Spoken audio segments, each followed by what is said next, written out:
आप देख रहे हैं सूत्रकार समाचार। छतरपुर स्थित बागेश्वर धाम के पीठाधीश्वर पंडित धीरेन्द्र कृष्ण शास्त्री के चर्चा में आने के साथ ही उनके गुरु राम भद्राचार्य भी सुर्खियों में आ गए हैं। चित्रकूट में तुलसी पीठ की स्थापना करने वाले राम भद्राचार्य महज 2 महीने की उम्र से ही दृष्टिहीन हैं। इसके बावजूद वह 22 भाषाओं के जानकार हैं और दर्जनों पुस्तकों की रचना कर चुके हैं। राम भद्राचार्य को पद्म विभूषण से सम्मानित भी किया गया है। राम जन्मभूमि विवाद में सुप्रीम कोर्ट ने राम भद्राचार्य से भगवान राम के जन्म स्थान का शास्त्रीय प्रमाण भी मांगा था। दरअसल बागेश्वर धाम के पीठाधीश्वर पंडित धीरेन्द्र कृष्ण शास्त्री लोगों के मन की बात पर्ची पर लिखने को लेकर इन दिनों काफी चर्चा में हैं। धीरेन्द्र शास्त्री के कथित चमत्कार को चुनौती भी दी जा चुकी है। साथ ही जादू, टोना और अंधविश्वास को बढ़ावा देने का आरोप लगाते हुए धीरेन्द्र शास्त्री पर मामला दर्ज करने की भी मांग की जा चुकी है। हालांकि इस मामले में उन्हें क्लीन चिट भी मिल चुका है। राम भद्राचार्य ने अपने शिष्य धीरेन्द्र शास्त्री का सार्वजनिक तौर पर बचाव किया है। अब सवाल उठता है कि पद्म विभूषण राम भद्राचार्य हैं कौन? जगत गुरु श्री राम भद्राचार्य चित्रकूट स्थित तुलसी पीठ के संस्थापक हैं। वो महज 2 महीने की आयु से ही दृष्टिहीन हैं।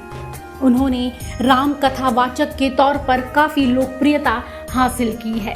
छोटी उम्र से ही दृष्टिहीन होने के बावजूद राम भद्राचार्य अब तक 80 ग्रंथों की रचना कर चुके हैं।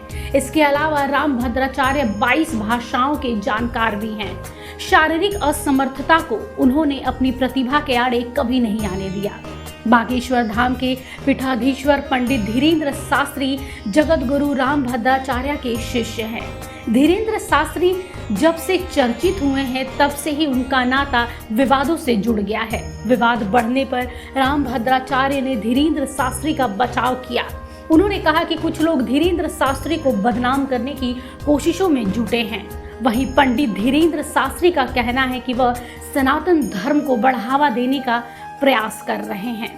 राम जन्मभूमि विवाद में सुप्रीम कोर्ट के जज ने राम भद्राचार्य से भगवान राम के जन्म स्थान के बारे में शास्त्रीय और वैदिक प्रमाण मांगे थे। तुलसी पीठ के संस्थापक ने अथर्ववेद का हवाला देते हुए भगवान राम के जन्म स्थान के बारे में संदर्भ दिया था। इससे सुप्रीम कोर्ट के जज भी विस्मित रह गए थे। दरअसल राम भद्राचार्य से भगवान राम के जन्म का वैदिक प्रमाण मांगा गया था। उन्होंने अथर्ववेद के 10वें कांड के 31वें अनुवाक के दूसरे मंत्र का हवाला देते हुए भगवान राम के जन्म का वैदिक प्रमाण दिया था।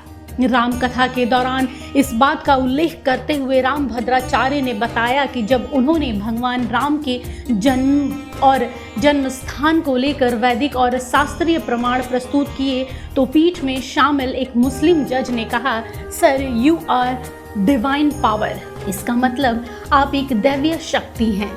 यह कहना थोड़ा मुश्किल है कि क्या सच में राम भद्राचार्य में दैविक शक्तियां हैं।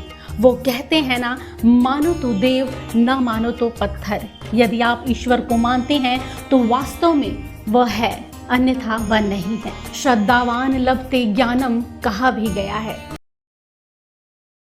अगर आपको हमारा यह वीडियो अच्छा लगा तो इसे लाइक करें, शेयर करें और हाँ, सब्सक्राइब करना ना भूलें।